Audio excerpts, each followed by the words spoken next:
Hey everyone, welcome back to the channel.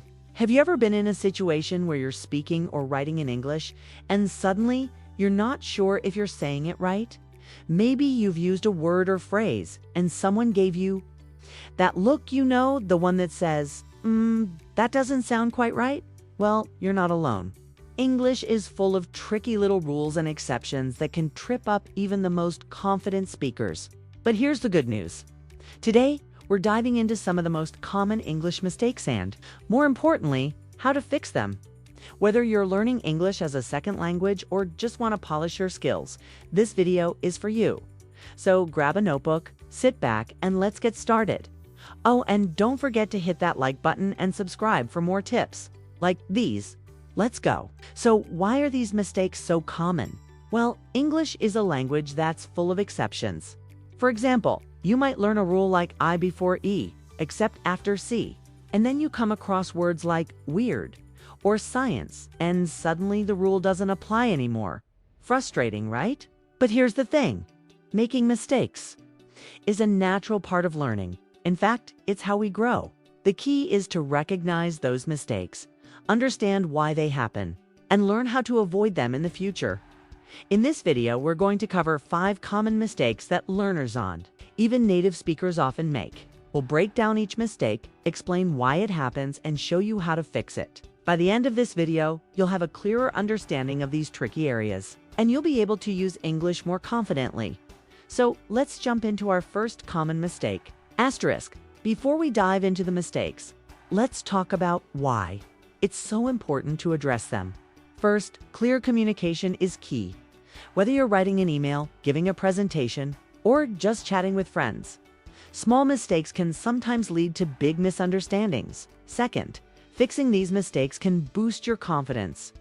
When you know you're using the right words and grammar, you'll feel more comfortable expressing yourself. And finally, learning from mistakes helps you grow. Every time you correct an error, you're one step closer to mastering the language. Now, your verses. Let's start with a classic. Your verses. These two words sound exactly the same, but they mean completely different things. Your is a possessive pronoun. It shows ownership. For example, is this your book? Your is a contraction of you are. For example, you're doing great. Why? It's confusing because they sound the same. It's easy to mix them up, especially when writing quickly. How to fix it? Ask yourself, can I replace it with you are? If yes, use your. If not, use your .example : incorrect. You're going to love this video. Correct. You're going to love this video. Got it? Great. Let's move on to the next one. Mistake 2. They're there, and they're next up. We have the triple threat. There, and there. These 3 words are often mixed up, but they have very different meanings. There refers to a place. For example, the book is over there. There is a possessive pronoun. For example, their house is beautiful. There is a contraction of they are. For example, they're coming to the party.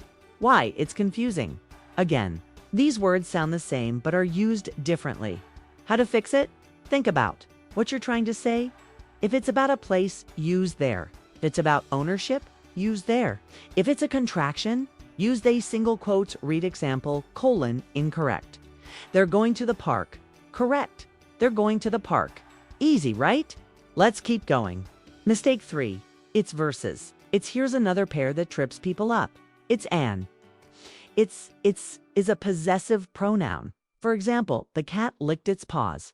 It's is a contraction of it is or it has. For example, it's a beautiful day. It's confusing. The apostrophe in it makes people think it's possessive, but it's actually a contraction. How to fix it? Ask yourself, can I replace it with it is or it has? If yes, use it. If not, use its .example : incorrect. The dog wagged its tail. Correct. The dog wagged its tail. Got it. Awesome. Let's tackle the next mistake. Mistake 4. Fewer verses, less now. Let's talk about fewer and less.